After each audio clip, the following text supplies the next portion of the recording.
بسم اللہ الحمدللہ والصلاة والسلام علی رسول اللہ اما بعد فاعوذ باللہ من الشیطان الرجیم بسم اللہ الرحمن الرحیم فمن اظلم ممن کذب علی اللہ وکذب بالصدق اذ جاءہ الیس فی جہنم مثوی للکافرین۔ محترم و مکرم ناظرین و سامعین کرام، 24واں پارہ آج زیر موضوع ہے۔ اس پارے کے صورتوں کی تقسیم کے حوالے سے 3 حصے ہیں۔ سورہ الزمر کا آخری حصہ، سورہ المؤمن جسے سورہ الغافر کا نام بھی دیا گیا ہے مکمل، اور سورہ حامیم السجدہ کا بیشتر حصہ۔ حامیم السجدہ کا دوسرا نام سورہ فصلت بھی ہے۔ 24ویں پارے کے پہلے پاؤں میں جو مضامین اشارتاً ذکر کرنا مناسب سمجھتا ہوں، ان میں سے ایک کہ اس صورت کے آغاز میں اللہ رب العزت نے ظلم کی ایک بدترین قسم کا بیان کیا ہے، اور چند آیات کے بعد اللہ رب العزت کی ربوبیت اور اللہ رب العزت کی صفت خالقیت کا بیان، اور یہ کہ ہر وہ انسان جو فطرتی طور پر عقل سلیم اور فطرت صحیحہ کا مالک ہے، وہ اس بات کی گواہی دیتا ہے۔ اللہ رب العزت کی بے پایاں رحمت کا ذکر ہے۔ سورت کے آخر میں جہنمیوں اور اہل جنت کا ایک تقابل ہے، اور جب اہل جہنم میں جائیں گے، اہل جنت کو جنت میں داخل کیا جائے گا، اس وقت جو حالات و کیفیات ہوں گی اس کا بیان ہے۔ سورہ المؤمن، اس کی ابتدا میں اللہ رب العزت کا بہت ہی جامع تعارف ہے، اور چند آیات کے بعد ان خوش قسمت اہل ایمان کا ذکر ہے جن کے حق میں فرشتے دعائیں کرتے ہیں۔ اللہ رب العزت کی مطلقاً بادشاہت سلطنت کا بیان ہے۔ گزشتہ اقوام کے واقعات سے عبرت پذیری کا مقام ہے، اور اس کے بعد فرعون، حامان، قارون کا تذکرہ ہے، ان کے انجام بد کا ذکر ہے۔ آل فرعون میں سے ایک رجل مؤمن جو اپنے ایمان کو چھپائے ہوئے تھا، اس نے اپنی قوم کو جو نصیحت کی وہ دعوتی نقطہ نظر سے ایک اصول دعوت پر مشتمل تقریر ہے، اس کا بھی یہاں بیان ہے۔ اور اسی صورت کے آخر میں، بلکہ اس سے پہلے چند صفحات میں، اللہ رب العزت نے دعا مانگنے کا حکم دیا ہے، اور اپنی خالقیت ربوبیت پر چند فطرتی تاریخی دلائل پیش کیے ہیں۔ گزشتہ اقوام و ملل کے حالات میں غور و فکر کی دعوت ہے۔ آخری صورت سورہ حامیم السجدہ، جسے سورہ فصلت بھی کہتے ہیں، اس کی ابتدا میں قرآن کریم کی حقانیت، صداقت کا بیان ہے، اور آسمان و زمین کی تخلیق کا ذکر ہے۔ قوم سمود و عاد کا انجام بد بیان ہوا ہے، اور پھر قیامت کے چند ہولناک مناظر کا ذکر ہے، اور قریش مکہ قرآن کریم سے نفرت کرنے اور کرانے کے لیے جو وہ غلط حرکتیں کرتے تھے اس کا ذکر ہے، اور استقامت، دعوت الی اللہ کا ذکر ہے، اور آخر میں رشد و ہدایت اور ضلالت کے اللہ نے چند اصول بیان فرمائے ہیں۔ تو آئیے چند منتخب آیات کی روشنی میں ہم ان مقامات قرآنیہ کو سمجھنے کی کوشش کرتے ہیں۔ آیت نمبر 32 جو 24ویں پارے کی پہلی آیت ہے، اس میں فرمایا فمن اظلم ممن کذب علی اللہ وکذب بالصدق اذ جاءہ، اس سے بڑھ کر ظالم کون ہو سکتا ہے جو اللہ پر جھوٹ باندھتا ہے اور دین حق کو جھٹلاتا ہے جب وہ اس کے پاس آ جاتا ہے۔ اس کائنات میں ظلم کی مختلف شکلیں ہیں، بعض انواع و اقسام کا تعلق حقوق اللہ کو تلف کرنا یہ ظلم ہے، اور حقوق العباد کی تلفی بھی ظلم سے تعبیر ہوتی ہے۔ تو اس مقام پر اللہ نے جو ایک استفہامی انداز میں لوگوں کی فطرت کو جھنجھوڑتے ہوئے ایک سوال پیش کیا کہ وہ اللہ جو خالق ارض و سما ہے، ہر انسان کا خالق ہے، اس کی ذات پر، اس کی بات پر جھوٹ باندھنا اور اسی طرح اس کی طرف سے منزل شریعت کی تکذیب کرنا اور اس کو جھٹلانا، یہ کائنات کا بہت بڑا ظلم ہے، اور اس رویے کا حامل انسان بدترین ظالم ہے۔ تو دنیا میں اسے اپنے ظلم کی سزا ملے نہ ملے، لیکن آخرت میں اس کی سزا کنفرم ہے، وہ ہے جہنم۔ تو اللہ رب العزت نے یہاں بھی رشد و ہدایت کا ایک اہم اصول بیان کیا کہ در حقیقت جو ہدایت ہے، دلوں میں ہدایت ڈال دینا، یہ اللہ کے اختیار میں ہے، اس کی حکمت اور مشیت کے تابع ہے۔ البتہ ہدایت کے حصول کے لیے جو اللہ نے دلائل براہین بیان کیے ہیں، اس میں غور و فکر کرنا یہ ہر انسان کی ثوابدید پر ہے، اور اسے اللہ نے یہ اختیار دیا ہے۔ آسمان اور زمین کے خالق ہونے کا یہاں بیان ہے، اور یہ کہ ساری کائنات اس بات کی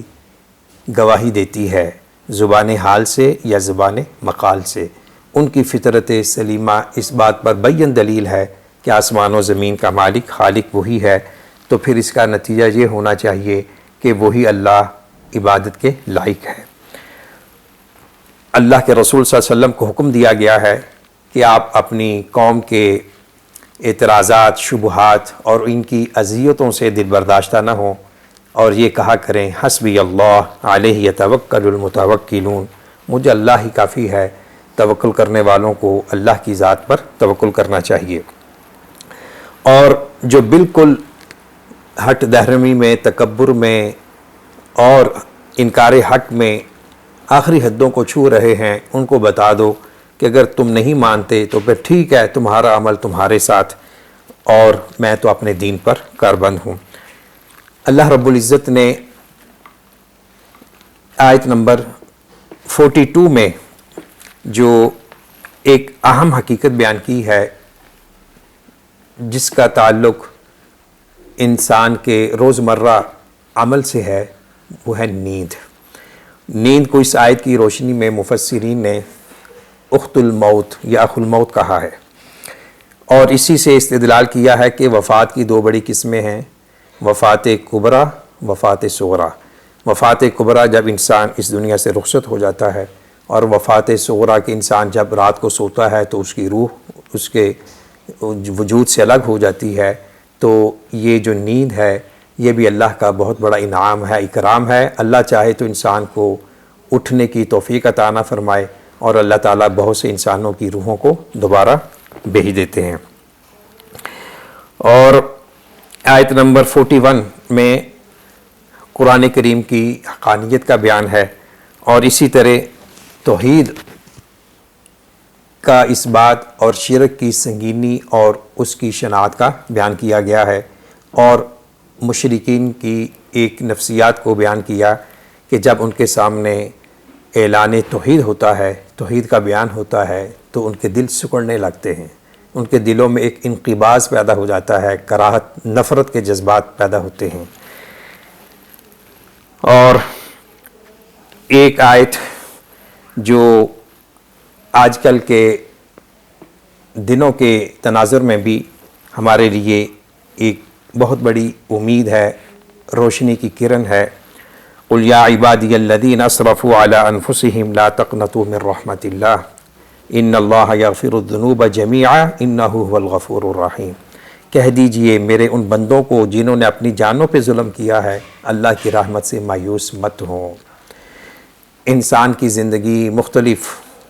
رنگوں کا امیزہ ہے، نشیب و فراز، مد و جزر، خوشی غمی کے حالات سے اس کو واسطہ پڑتا ہے۔ تو حالات کیسے بھی ہوں، اللہ کی رحمت ہمیشہ ہر ایک کے لیے وسیع ہے، وَرَحْمَتِي وَسِعَتْ كُلَّ شَيْءٍ۔ تو اللہ کی رحمت سے قطعاً مایوس نہیں ہونا چاہیے۔ مایوسی انسان کو کفر کے قریب کر دیتی ہے، اور جو مایوس انسان ہوتا ہے وہ دنیا میں کوئی کام کرنے کے قابل نہیں رہتا۔ اللہ رب العزت کی طرف رجوع کرنے کا حکم ہے کہ اللہ تعالیٰ تمام گناہوں کو معاف کر دے گا، بشرطے کہ خلوص کے ساتھ اور توبہ کی شرائط کے پیش نظر صدق دل سے اللہ کی طرف رجوع کیا جائے۔ آج ضرورت اس بات کی ہے کہ پورا عالم انسانیت اور پورا عالم اسلام جس وبائی مرض سے دوچار ہے، اس کے جو بہت سے اس کو دور کرنے کے جو اسباب ہیں ایمانیات کے اعتبار سے، وہ یہ ہے کہ اللہ کی طرف رجوع کیا جائے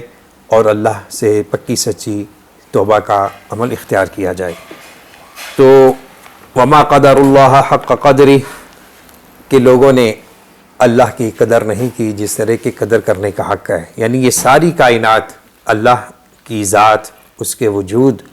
اور اس کی سچائی پر دلالت گناہ ہیں، اس کے باوجود لوگ اللہ کی دعوت کو ٹھکرا رہے ہیں، اس کی شریعت کو نظر انداز کر رہے ہیں، اور اللہ رب العزت کے وجود سے انکار کرنے والے بھی موجود ہیں۔ اللہ ہمیں ایسے غلط رویوں سے اور برے اعتقادات سے محفوظ رکھے۔ آخری رکوع اہل جہنم، جب جہنم میں ان کو دھکیلا جائے گا اس کا ذکر ہے، اور جب اہل جنت جنت میں جائیں گے ان کو جس انداز میں ویلکم کہا جائے گا اس کا ذکر ہے۔ ہمیں دعا کرنی چاہیے کہ اللہ رب العزت ہمیں وہ کام کرنے کی توفیق عطا فرمائے جو ہمیں جہنم سے دور کر دے اور جنت کے قریب کر دے۔ سورہ المؤمن، جسے سورہ الغافر کا نام بھی دیا جاتا ہے، 85 آیات ہیں، 9 رکوع ہیں، اور یہ مکیہ ہے۔ اس کے ابتدا میں اللہ رب العزت نے قرآن کریم کو نازل کرنے کے تناظر میں اپنا تعارف فرمایا ہے، جو 4 صفات پر، جو ان 2 آیات پر مشتمل ہے، اللہ العزیز العلیم غافر الذنب، گناہوں کو معاف کرنے والا، توبہ قبول کرنے والا، شدید انتقام لینے والا، اور بڑی وسعتوں کا، کرم نوازیوں کا مالک۔ تو یہ وہ اللہ ہے جس نے قرآن کریم نازل کیا، اور یہ اس ذات باری تعالیٰ کی کتاب ہے، تو پھر اس کا یہ تقاضا ہے لا الہ الا ہو الیہ المصیر۔ یاد رکھو، عبادت اسی اللہ کی کرنی ہے جس نے یہ قرآن نازل کیا، اور اسی کی طرف سب نے پلٹ کر جانا ہے۔ آیت نمبر 6 اور 9 بڑی عظیم و شان آیات ہیں، اور ان کا خلاصہ یہ ہے کہ جو فرشتے اللہ رب العزت کے عرش کو تھامے ہوئے ہیں، اور ان کی تعداد 4 ہے، اور قیامت کے دن ان کی تعداد 8 ہوگی، تو وہ لوگ اللہ کی تسبیح و تحمید میں مشغول ہیں، اور دوسرا کام کیا کرتے ہیں کہ اہل ایمان کے لیے استغفار کرتے ہیں۔ یہ کتنی بڑی عظمت ہے، فضیلت ہے ایمان کی، اور وہ دعا کرتے ہیں کہ اللہ، جو اہل ایمان توبہ کرتے ہیں، تیرے راستے کی اتباع کرتے ہیں، ان کو معاف کر دے، ان کو عذاب جہنم سے محفوظ فرما، اور ان کو اور ان کی ذریت کو جنت میں، جنات عدن میں داخل فرما، اور ان کو برائیوں سے محفوظ فرما۔ فرشتوں کی ان دعا کے حصول کے لیے ہمیں کوشاں رہنا چاہیے۔ چند آیات کے بعد اللہ رب العزت نے اپنی مطلقاً بادشاہت، سلطنت کا بیان فرمایا ہے کہ قیامت کے دن اللہ رب العزت کی طرف سے جو عدالت لگے گی، اور ہر ایک کو اس کی نیکی کی جزا اور برائی کی سزا ملے گی، اس وقت اللہ کی طرف سے یہ اعلان ہوگا لمن الملک اليوم للہ الواحد القہار۔ اور ایک حدیث میں آیا کہ اللہ رب العزت کی ایک مٹھی میں آسمان ہوں گے، اور اس کے دائیں ہاتھ میں زمینیں ہوں گی تو اللہ پوچھیں گے انا المالک این الملوک، کیا آج کی بادشاہت مجھے زیبا ہے، دنیا کے بادشاہ کہاں ہیں؟ تو وہاں ایک سناٹا چھایا ہوگا، تو اللہ رب العزت کی صفت قہاریت، جلال عروج پہ ہوگی۔ تو اس دن سے ہر انسان کو ڈر کر ظلم سے بچنا چاہیے، شرک سے بچنا چاہیے، کفر سے بچنا چاہیے، اللہ کے احکام کی نافرمانی سے بچنا چاہیے۔ گزشتہ اقوام جن کو اللہ نے ان کی نافرمانی، بغاوت، سرکشی کی بنا پر ہلاک کر دیا، کہا کہ ان لوگوں کی حالات زندگی کا مطالعہ کریں۔ قرآن کریم میں متعدد بار اس حقیقت کو بیان کیا گیا ہے تاکہ اہل ایمان ان واقعات سے عبرت حاصل کریں اور ایسے وہ کام نہ کریں جو تباہی و بربادی کا سبب بنتے ہیں۔ فرعون، حامان، قارون کا ذکر ہے، ان کے تکبر، جبر کا تذکرہ ہے، اور قوم فرعون سے ایک آدمی جو فطرت سلیمہ پر تھا اور اس کے دل میں نور ایمان جاگ اٹھا تھا، اس نے اپنے ایمان کو چھپاتے ہوئے آل فرعون کو بڑے اچھے انداز میں، ناصحانہ انداز میں ان کو وصیت کی، نصیحت کی کہ یہ شخص تم سے کیا لینا چاہتا ہے؟ موسیٰ علیہ السلام، یہ صرف تم کو اللہ کی طرف بلا رہا ہے، اگر یہ سچا ہے تو پھر وہ تمہیں جو وعدے کر رہا ہے وہ آ کر رہیں گے، ہو کر رہیں گے، اگر یہ سچا نہیں ہے تو اس کے حال پہ چھوڑ دو۔ تو پھر یہ آگے بیان ہے کہ کیا وجہ ہے کہ تم مجھے کفر شرک کی طرف بلاتے ہو، میں تمہیں ایمان کی طرف بلاتا ہوں۔ اور اسی سیاق و سباق کا جو ایک آخری جملہ ہے جو بطور دعا بھی ہمیں اس کا ورد کرنا چاہیے، بالخصوص اس انسان کے لیے جو دائیں بائیں، اوپر نیچے سے غم و مصیبتوں میں مبتلا ہوتا ہے اور اس کی دشمنییں عروج پر ہوتی ہیں اور بے جا اسے تنگ کیا جاتا ہے، تو یہ آیت اسے کثرت کے ساتھ پڑھنی چاہیے، تو اللہ تعالیٰ اسے ہر قسم کے فتنے سے، شرارت سے، حسد سے، بغض سے، لوگوں کی عداوت سے محفوظ رکھے گا۔ اور وہ آیت ہے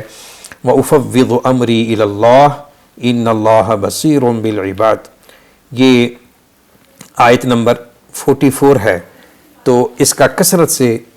یعنی ورد کرنا چاہیے۔ اور پھر اللہ نے اس دعا کا جامع خیر بھی بیان کیا ہے کہ پھر اللہ نے اس شخص کو اس کے دشمن کی چالوں سے، فریبوں سے محفوظ رکھا۔ رسول علیہم السلام اور اہل ایمان سے مدد اور نصرت کے وعدے ہیں، اور قیامت کے دن بھی، دنیا میں بھی، اور فرمایا کہ اندھا اور بینا اور نابینا جس طرح برابر نہیں ہو سکتے، اسی طرح مومن، مشرک، کافر برابر نہیں ہو سکتے، یہ ہو نہیں سکتا۔ قیامت کی حقانیت کا ذکر ہے، اور اللہ نے حکم دیا ہے کہ مجھ سے مانگو، دعا کرو، میں تمہیں عطا کروں گا۔ دعا ایمان ہے، مومن کا ہتھیار ہے، اصل عبادت ہے، اور جو جتنا اللہ سے مانگے گا اللہ کے قریب ہوگا، جو جتنا اللہ سے نہیں مانگے گا اللہ سے دور ہوگا۔ دعا نہ کرنا ایک تکبر کی علامت ہے، اور دعا کرنا یہ عاجزی اور انکساری کا اظہار ہے۔ اللہ نے اپنی خالقیت، ربوبیت کا بیان کیا ہے، اور پھر انسان کے جو تخلیقی مراحل ہیں اس کا ذکر ہے، اور پھر وہی دعوت ہے گزشتہ اقوام کے واقعات میں۔ اور ایک اہم آیت کریمہ، آیت نمبر 44، اس کا میں دوبارہ تھوڑا سا اس پہ فوکس کرنا چاہوں گا۔ آیت نمبر 40 میں اللہ رب العزت نے ایک جامع اصول بیان کیا ہے زندگی میں سعادت اور نجات حاصل کرنے کا۔ من عمل سیئة فلا یجزى الا مثلها ومن عمل صالحا من ذکر او انثى وهو مؤمن۔ یہ کسی بھی معاشرے میں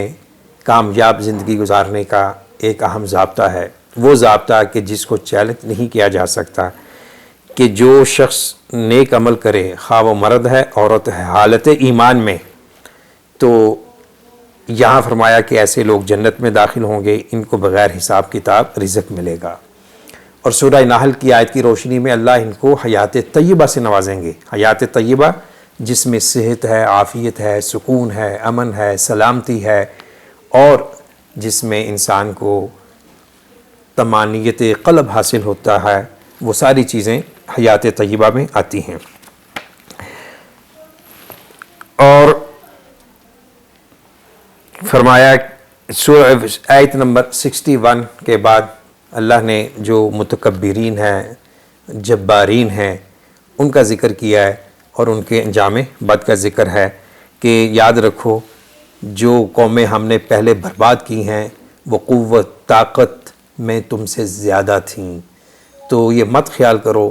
کہ اللہ نے ہمیں وسائل دیے ہیں ہم اللہ کے عذاب سے محفوظ رہیں گے۔ جب اللہ کی پکڑ آتی ہے تو اس میں ہر خیر و بد اور ہر انسان اس کی لپیٹ میں آ جاتا ہے، اس انجام سے بچتے رہو۔ سورہ حامیم السجدہ 54 آیات ہیں، 6 رکوع ہیں اور مکیہ ہے۔ اس صورت کے نزول میں کچھ واقعات بیان کیے جاتے ہیں جو کہ سیرت اور تفسیری کتابوں میں مدون ہیں۔ ان کا خلاصہ یہ ہے کہ قریش مکہ نے آپ صلی اللہ علیہ وسلم کی دعوت سے عاجز آ کر اور زچ ہو کر انہوں نے یہ فیصلہ کیا کہ عتبہ بن ربیعہ جو ان کی قوم کا بہت بڑا ادیب فصیح و بلیغ انسان تھا، اس کو بھیجا آپ صلی اللہ علیہ وسلم کی خدمت میں، اور اس نے آپ کو آ کر ہر قسم کی آفر کی، دنیا چاہتے ہو، سیادت چاہتے ہو، خاتون چاہتے ہو، جو بھی چاہتے ہو ہم تمہیں دینے کے لیے تیار ہیں، لیکن تم اپنی اس دعوت سے باز آ جاؤ۔ تو اللہ کے رسول صلی اللہ علیہ وسلم نے بڑا یہ سبق آموز واقعہ ہے، اللہ کے رسول صلی اللہ علیہ وسلم نے اس کی بات توجہ سے سنی، کہا کہ آپ بیان کر چکے، کہا ہاں، تو آپ نے پھر یہ آیات ان کو پڑھ کر سنائیں۔ تو وہاں سے وہ جب واپس اپنی قوم کے پاس گیا، عتبہ کہا کہ بھائی یہ کسی شاعر کاہن مجنوں کا کلام نہیں ہے۔ تو وہ سب حیران ہوئے کہ ہم نے تو سمجھا تھا کہ آپ جہاں دیدہ انسان ہیں، آپ ان کو قائل کر کے آئیں گے، آپ الٹا متاثر ہو کر آ گئے ہیں۔ تو یہ واقعہ ان آیات کے نزول کا سبب بنتا ہے، اور قرآن کریم کی حقانیت کا بیان ہے، آسمان و زمین کی تخلیق کا ذکر ہے، قیامت کے دن انسان کے اعضاء جوارح اس کے خلاف گواہی دیں گے، اس کا ذکر ہے، مشرکین مکہ قرآن کریم کی تلاوت کے وقت شور و شغب کرتے تھے، اس کا ذکر ہے۔ اور سیکنڈ لاسٹ صفحہ میں اللہ نے 2 اہم چیزوں کا بیان کیا ہے، ایک ہے استقامت اور ایک ہے دعوت اللہ۔ استقامت یہ ہے کہ انسان اپنے اعتقاد، فکر و نظر پر اور عمل صالح پر قائم رہے، حالات کیسے بھی ہوں، ہوائیں کے رخ کیسے بھی ہوں، اور آندھیے ہوں اور طوفانوں کے جکڑ ہوں، انسان اللہ کے دین پر قائم رہے، یہ استقامت ہے۔ اور استقامت کا ایک عملی مظہر دعوت اللہ ہے۔ جو انسان اپنے لیے بہتر سمجھتا ہے اور وہ دوسروں کو آگے کنوے کر رہا ہے، یہ استقامت کا ایک عملی مظہر ہے۔ استقامت والوں کے لیے اللہ نے خوشخبریاں دی ہیں کہ فرشتے ان کا ساتھ دیں گے دنیا میں اور آخرت میں، کل قیامت کے دن اللہ کی طرف سے ان کو VIP پروٹوکول دیا جائے گا۔ اور دعوت اللہ کے حوالے سے فرمایا کہ اس شخص سے بڑھ کر کس کی بات اچھی ہو سکتی ہے کہ جو اللہ کی طرف بلاتا ہے اور نیک عمل کرتا ہے اور خود بھی مطیع و فرما بردار ہونے کا اعلان و اقرار کرتا ہے۔ یہاں میں 1-2 باتیں کہنا چاہوں گا کہ دعوت اللہ کا کام ہر مسلمان کی ذمہ داری ہے، اس کی صلاحیت، لیاقت، اہلیت کے اعتبار اور مقام و مرتبہ کے اعتبار سے۔ سوال یہ ہے کہ کیا ہم بحیثیت مسلمان دعوت اللہ کے مشن میں اپنا کنٹریبیوشن کر رہے ہیں؟ یہ ہر ایک سے سوال ہے، اس کا تعلق زندگی کے کسی بھی شعبہ سے ہو، کسی بھی طبقہ انسانیت سے اس کا تعلق ہو، اس میں اہل اقتدار، اہل سیاست اور معاشرت سماجیات پر کام کرنے والے، فلاح و بہبود میں اپنا حصہ ڈالنے والے، خدمت خلق میں مصروف عمل جماعتیں، افراد، اور اسی طرح ایک گھر کے سربراہ سے لے کر ایک ادارے کے سربراہ تک ہر ایک کے سامنے یہ استفسار ہے، استفہام ہے کہ ہم اپنے 24 گھنٹوں میں کتنا وقت اس اللہ کے لیے نکال رہے ہیں جس نے ہمیں پیدا کیا، اور اس نبی حبیب صلی اللہ علیہ وسلم کی دعوت کے لیے دے رہے ہیں جنہوں نے ہمارے لیے بہت کچھ برداشت کیا اور ہمیں منہج بیضا پہ چھوڑ کر گئے، اور آپ نے ہمیں ایک بہترین اسوہ عطا کیا قولی طور پر، عملی طور پر۔ تو یہ سوال ہے کہ ہم جتنا اللہ کی محبت کا دعویٰ کرتے ہیں، اللہ کے رسول صلی اللہ علیہ وسلم سے اظہار محبت کرتے ہیں، عملاً ہم نے ان کی طرف سے چھوڑی ہوئی جو شریعت ہے، ہم نے اس کے ابلاغ میں، اس کی تفہیم میں، اس کی نشر و اشاعت میں، اس پر عمل کرتے ہوئے ہمارا کیا رویہ ہے، کیا کردار ہے۔ دعوت اللہ بہت کھٹن مرحلہ ہے، یہ پھولوں کی سیج نہیں ہے، یہ کانٹوں بھرا صبر ازبا ایک راستہ ہے، اور اس راستے میں جو تکالیف آتی ہیں، جو اذیتیں آتی ہیں اپنوں کی طرف سے، بیگانوں کی طرف سے، اندرون بیرون ہر چہار اطراف سے، ان حالات میں اللہ نے مقابلہ کرنے کا ایک اصول بتا دیا ہے، ادفع باللتی ہی احسن، ادفع باللتی ہی احسن فاذا الذی بینک وبینہ عداوہ کأنہ ولی حمیم، کہ اگر کوئی آپ سے برا سلوک کرتا ہے اس کا جواب اچھائی سے دیجئے، اینٹ کا جواب پتھر سے نہیں بلکہ خوش طبعی سے، خوش کلامی سے اور حسن سلوک سے، اور جو حسن سلوک کرتا ہے اللہ نے اسے محسن کہا ہے، اور محسن اللہ کے ہاں بہت ہی محبوب ہے۔ محسن کا تعلق غیر مسلم کے معاملات کے ساتھ بھی آتا ہے اور مسلمانوں کے ساتھ بھی آتا ہے، اور سب سے بڑا محسن وہ ہے جو انسان کو اس کا بھولا ہوا سبق یاد کرا دے، اسے اللہ کے قریب کر دے، اور برائی کا بدلہ اچھائی سے دینا، یہ اس کے لیے بڑا وسیع و ظرف ماحول چاہیے، اور اس میں انسان کی ایمانیات، بصیرت کا امتحان ہوتا ہے، اور ساتھ ہی اللہ نے فرمایا کہ اگر تم ایسا کرو گے تو جو تمہارا دشمن ہے وہ تمہارا جگری دوست بن جائے گا، تمہارا مخلص بن جائے گا، اور یہ جو سعادت ہے یہ صرف صبر کرنے والے لوگوں ہی کو حاصل ہوتی ہے اور جو نصیبے والے ہوتے ہیں۔ یعنی یہ بات کہنے، سننے، سنانے کے حوالے سے تو بڑی آسان ہے، لیکن اس پر عمل کے لیے عزیمت چاہیے اور پختہ ایمان چاہیے، اور اللہ رب العزت کی ذات پر اعتماد ہو کہ اللہ میرے اس عمل کو ضائع نہیں کریں گے، مجھے اس کا بالکل ضرور رسپانس دیں گے۔ شمس و قمر کا ذکر ہے، اور فرمایا کہ شمس و قمر کی عبادت نہیں کرنی، ان کی عبادت کرنی ہے جو ان کا خالق اور مالک ہے۔ اس پارے کا اختتام وہی ہے جس طرح ابتدا میں تھا، من عمل صالحا فلنفسہ ومن اساء فعلیہا وما ربک بظلام للعبید، جو اچھا عمل کرے گا اس کا رسپانس اسے ملے گا، اللہ رب العزت کی بادشاہت سلطنت میں کوئی اضافہ نہیں ہوگا، اور جو برائی کرے گا تو اللہ پر احسان نہیں کرے گا، اس کا انجام اسے خود بھگتنا ہوگا، اللہ کی بادشاہت میں کوئی کمی نہیں آئے گی۔ اور ایک بات یاد رکھو کہ تمہارا رب اپنے بندوں سے ظلم نہیں کرنے والا۔ اللہ رب العزت سے دعا ہے اللہ تعالی ہمیں ایمان، عمل صالح کی زندگی عطا فرمائے، اللہ تعالی ہمارا دل، دماغ انوار قرآن، تجلیات ایمان سے منور فرمائے۔ وآخر دعوانا ان الحمد للہ رب العالمین۔